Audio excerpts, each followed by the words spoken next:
Graça e paz, irmãos. Aqui é o professor Ney. Hoje eu gravo mais um vídeo a respeito do Evangelho de São Mateus. Hoje falaremos sobre o capítulo 2 do Evangelho de Mateus. Se você quiser acompanhar esse estudo, toda semana eu trago uma explicação a respeito do capítulo, certo? Onde eu falo algumas curiosidades, onde eu explico a respeito de alguns personagens, alguns acontecimentos, questões geográficas, questões de tradução, questões culturais, enfim, aquilo que for pertinente dentro de cada capítulo. Esse é o segundo vídeo, na verdade é o quarto vídeo. O primeiro vídeo eu falei quem era Mateus, no segundo vídeo eu trouxe algumas informações a respeito do Evangelho, autoria, tema, data, idioma. E nesse vídeo aqui, aí gravei o terceiro vídeo, que foi onde eu falei do capítulo 1 do Evangelho de Mateus, e esse aqui é o quarto vídeo onde eu vou falar do capítulo 2, tá ok? Então, conforme eu expliquei no vídeo passado, eu não vou ler o capítulo como um todo, porque o capítulo é composto por 23 versículos, então para o vídeo não ficar demasiadamente longo, eu aconselho você que estiver acompanhando esse estudo, que faça a leitura, dê a pausa, ou se você preferir, leia antes, mas é importante que você acompanhe, faça a leitura do capítulo 2 e acompanhe comigo a respeito dos pontos que eu vou destacar, certo? Então vamos lá, o capítulo 2 do Evangelho de Mateus ele é composto por 23 versículos, certo? E ele aborda os seguintes assuntos. A visita dos magos vindos do Oriente, que esse está relatado de versículos 1 ao versículo 12, a fuga de José, Maria e o menino Jesus para o Egito, está nos versículos 13 e 15, o assassinato dos meninos a mando de Herodes, dos versículos 16 ao 18, e o retorno de José, Maria e o menino Jesus do Egito, que se encontra nos versículos 19 ao 23. Essas são as divisões. Se você pegar a sua Bíblia, normalmente ela vai ter divisões, né, por assuntos, e essas são as 4 principais divisões do capítulo 2. Então vamos lá. Logo no primeiro versículo, Mateus ele nos traz a seguinte informação: ó. Tendo Jesus nascido em Belém, Betlehem, né? Belém, obviamente vem do hebraico Betlehem, que significa casa do pão, certo? E Mateus ele ainda acrescenta mais uma informação, ele fala Belém de Judá. Por que ele fala Belém de Judá? Pouca gente sabe, dentre as pessoas que estudam, pouca gente sabe, mas havia uma outra Belém. Naquela época havia uma outra Belém que ficava no antigo território onde antes era a tribo de Zebulon. E Mateus ele fala, tendo Jesus nascido em Betlehem, quer dizer, a casa do pão, e aí você vê até que interessante, né? Jesus ele se identifica como o pão da vida, né? O pão vivo que desceu dos céus. E olha que interessante, ele se identifica como o pão da vida e ele nasceu onde? Na casa do pão, porque Bet, casa, Lehem, pão, então casa do pão. Interessante isso. E Mateus ele destaca que essa Belém é a Belém de Judá, não é a outra Belém que havia, é a Belém de Judá, aquela que ficava na região sul do território de Jerusalém. E por que ele fala, ele destaca Belém de Judá? Ora, ele destaca porque as profecias, né, elas apontavam de que de Belém viria o Messias. Então Mateus ele tem essa temática, ele tem essa pegada no evangelho dele. Eu digo pegada não é numa linguagem nossa, popular. Ele tem essa característica de construir pontes entre o Antigo e o Novo Testamento. Você vai ver que Mateus ele faz muitas menções a profecias do Antigo Testamento, mostrando que Jesus é o cumprimento dessas profecias. Essas profecias apontavam para Jesus Cristo. Então ele já destaca logo que essa Belém era de Judá. Prosseguindo, em dias do rei Herodes. Ora, você leitor do Novo Testamento, você vai ver algumas menções a Herodes. Mas é importante que você tenha em mente que Herodes não é um nome, não é o mesmo personagem, Herodes não é um nome. Herodes era um título dado à família desse governante aqui, certo? E o significado desse título, Herodes, significa heróico. Então esse Herodes que você vai ver, o Novo Testamento fala de vários, certo? Era um título que significava heróico, tá ok? Esse Herodes aqui, a qual Mateus ele está se referindo, é o primeiro dessa dinastia. Ele reinou do ano 37 a.C. até o ano 4 a.C. E esse Herodes aqui, ele foi marcado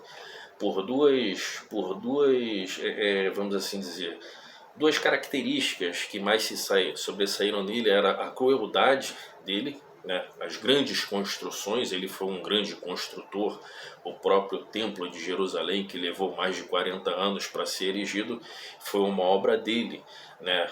Aquele templo onde os discípulos passaram e ficaram, né, maravilhados. Olha, vê, mestre, que grandes construções.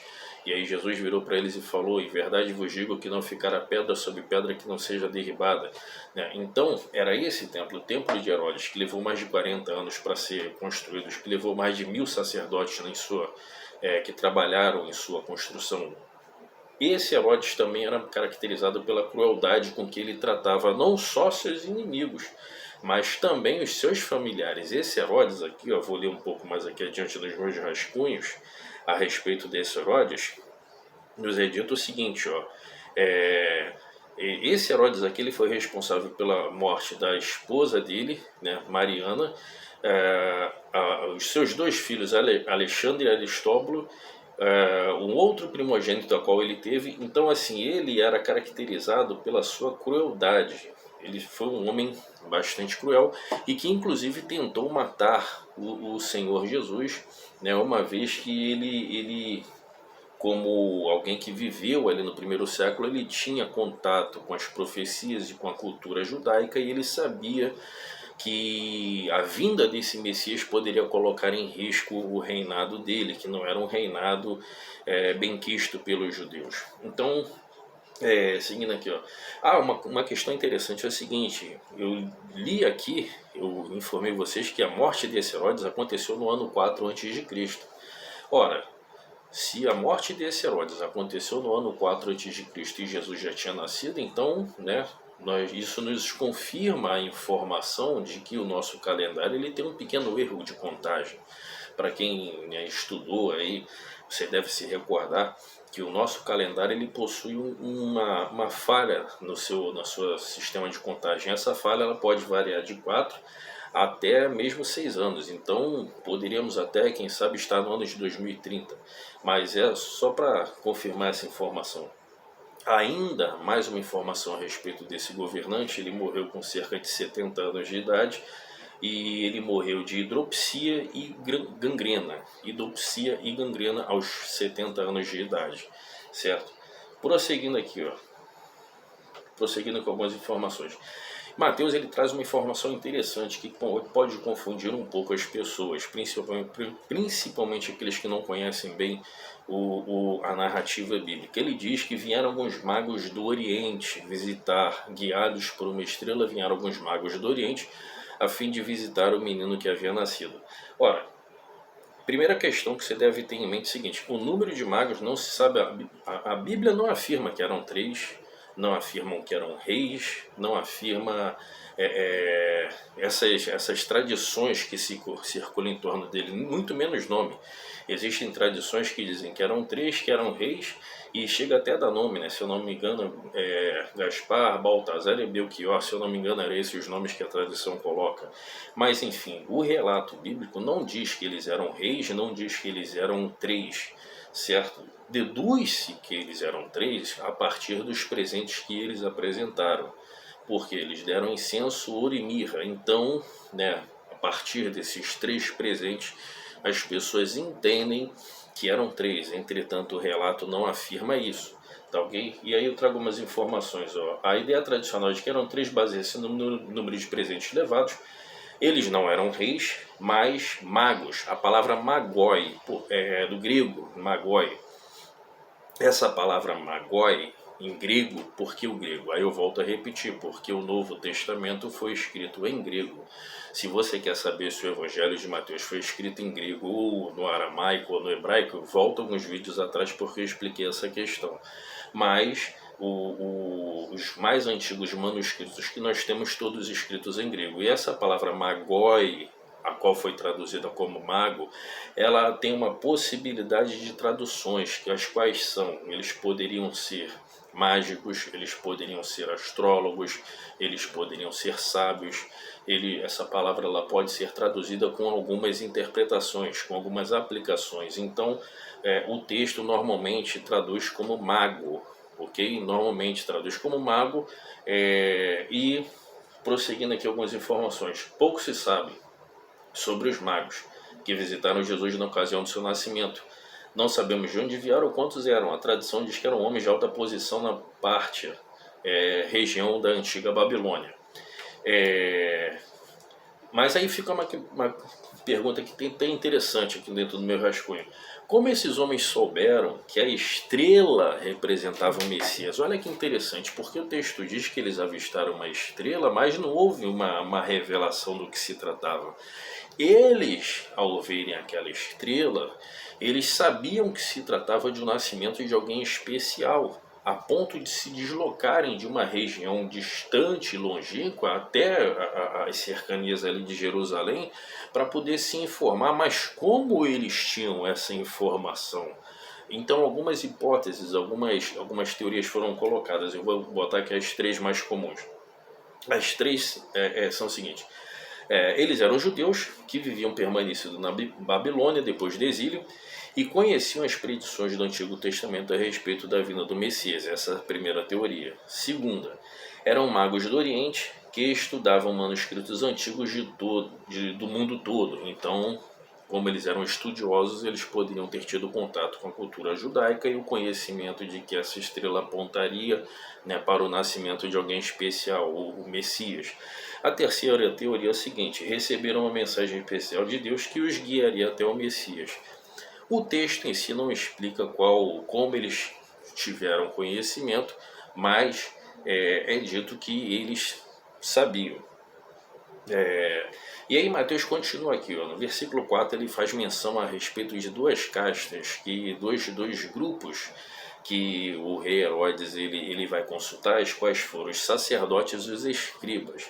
Ao longo de todo o evangelho você vai se deparar com essas figuras, sacerdotes e escribas. Eles compunham as duas principais alas da religiosidade da época. Os sacerdotes, certo?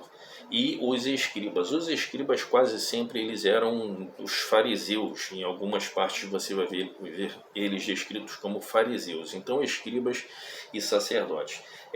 Aqui trata-se da hierarquia do templo, eram na sua maioria saduceus, né? Os saduceus e escribas, basicamente fariseus.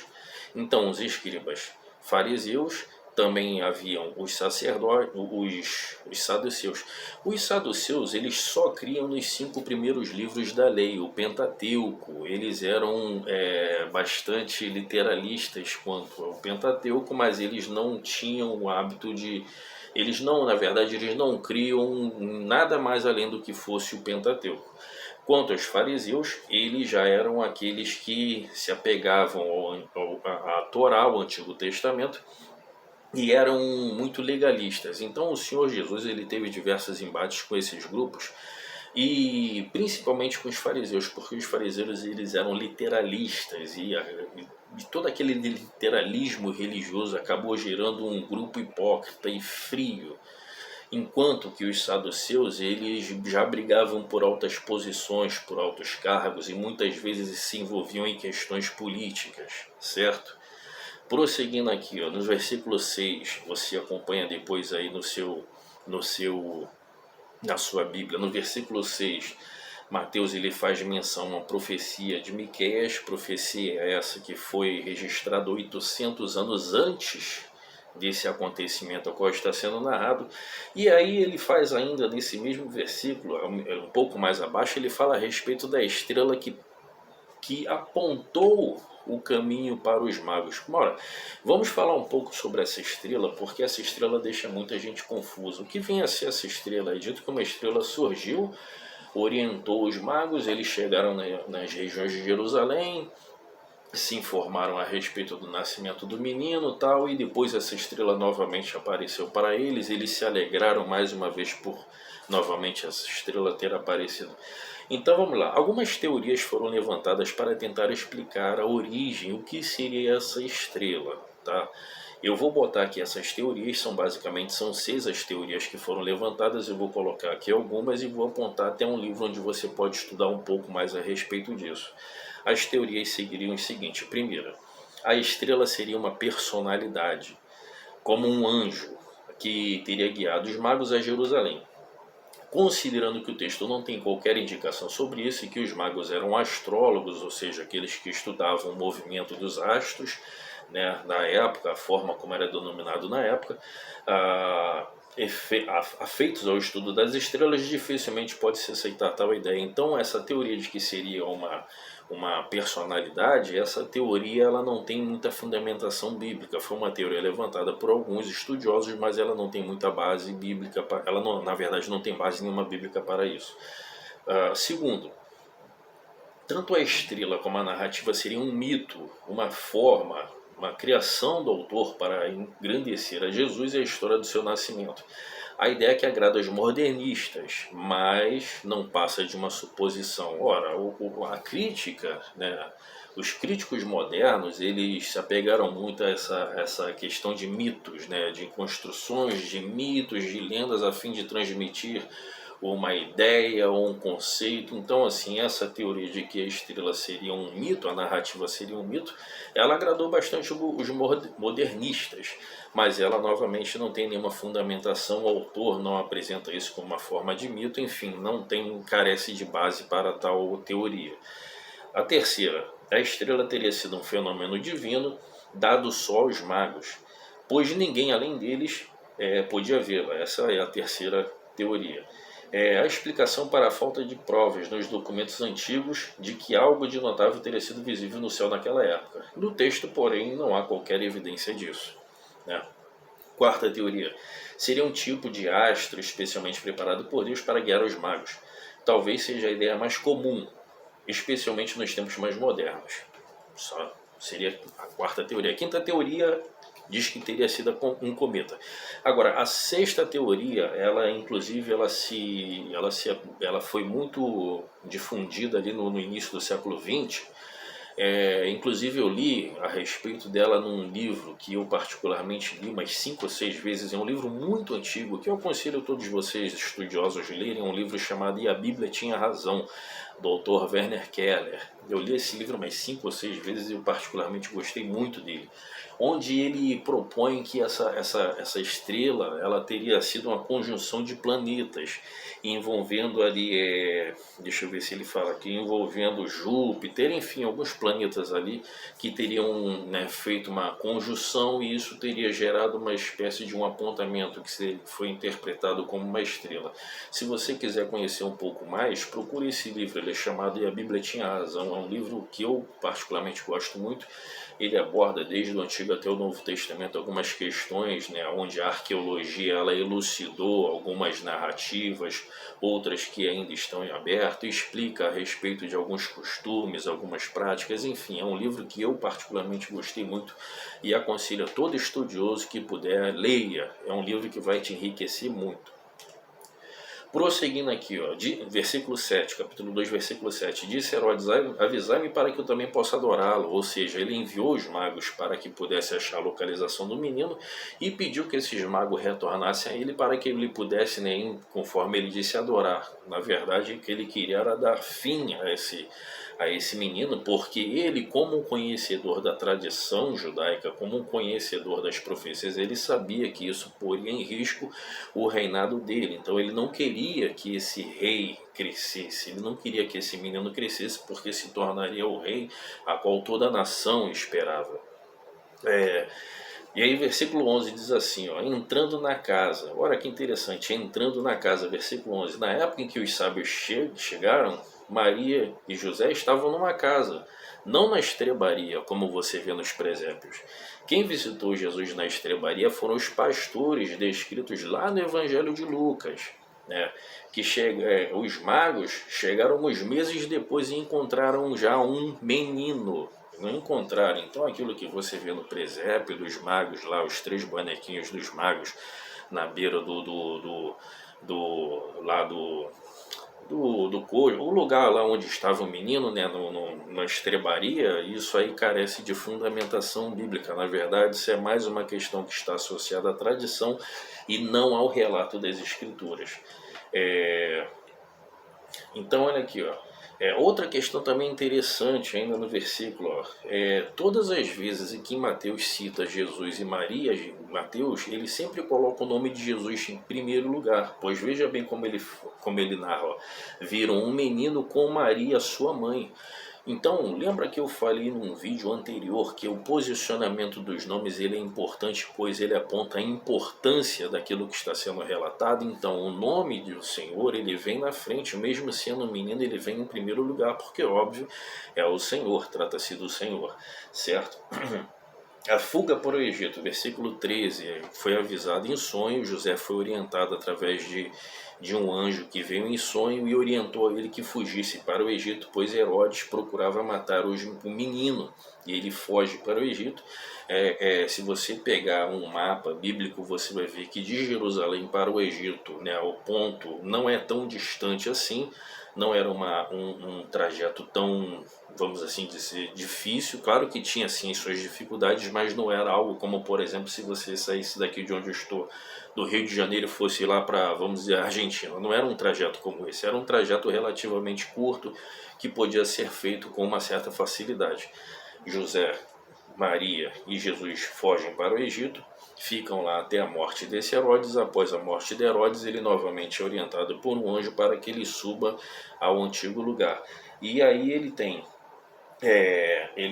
aí você entra o seguinte: Herodes, ele se sente enganado pelo fato de que os magos não retornaram a ele para trazer informação a respeito do paradeiro do menino, e ele orienta, ele manda, ele ordena, na verdade, que mate tanto em Jerusalém quanto nas regiões ali, as regiões adjacentes. Ele ordena que matem todos os meninos de 2 anos para baixo.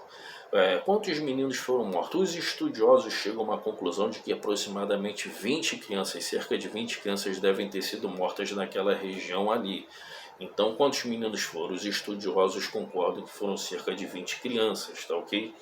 Após a morte desse governante, desse Herodes o Grande, cruel, que conforme disse morreu de hidropisia e gangrena com seus 70 anos, José ele é orientado para que novamente retorne do Egito para a região lá de Judá, né, onde ele se estabelece no lugar chamado Nazaré. E aí Mateus ele faz uma informação interessante só para finalizar esse estudo. Mateus ele descreve o seguinte, ó, ele seria chamado Nazareno, e ele diz que isso estava escrito no Antigo Testamento. Entretanto, há uma questão interessante onde os estudiosos já vasculharam todo o Antigo Testamento e não acharam essa informação a respeito de ele seria chamado Nazareno. Não se encontra essa informação no Antigo Testamento. Então, será que Mateus ele cometeu um erro ao mencionar algo como se estivesse escrito no Antigo Testamento, mas não estava? Ora, as explicações são o seguinte, vamos lá.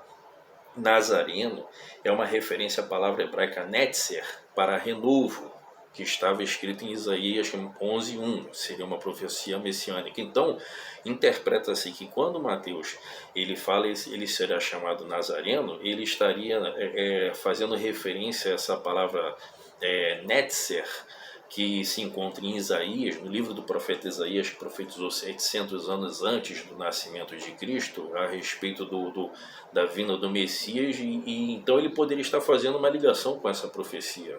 Essa seria uma possível explicação. A segunda seria o seguinte: poderia tratar-se de uma profecia verbal, conhecida pelos moradores da região na época, porém não registrada no Antigo Testamento. Você deve saber que nem tudo que foi dito foi registrado. Por exemplo, pesquise depois a respeito de ágrafos. Ágrafos são alguns ditos do Senhor Jesus que não foram registrados nos evangelhos, mas que estão registrados em outros documentos tão antigos quanto os evangelhos, certo? Depois pesquise a respeito disso.